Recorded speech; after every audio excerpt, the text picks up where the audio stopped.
Hi, I'm Mike from 1A Auto. We've been selling auto parts for over 30 years.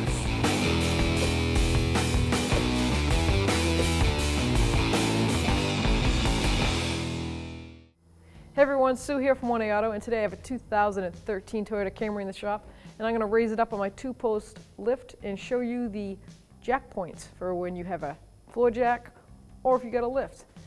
If you need any parts for your car, click on the link below and head on over to 1aauto.com. Now with the vehicle raised up on our two-post lift, I've got the actual lift points on the actual jack points.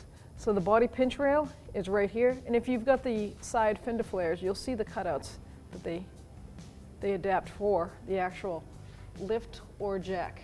So underneath these actual pinch points on the rail are little jagged metal cutouts to give it strength and to show you that's the location of each jack point for the lift. And the same on both sides, identical. The same location from front to back.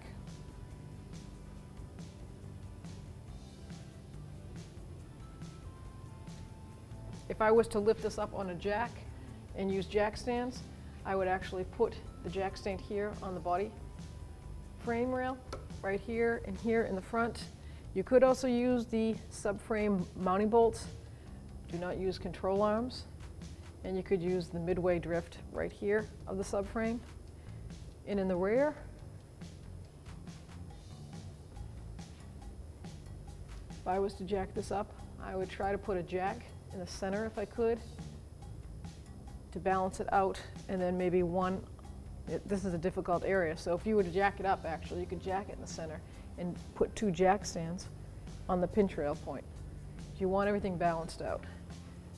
Any metal that goes angled, that's not a good place. Things slide and can be damaging. Thanks for watching. Visit us at 1aauto.com for quality auto parts, fast and free shipping, and the best customer service in the industry.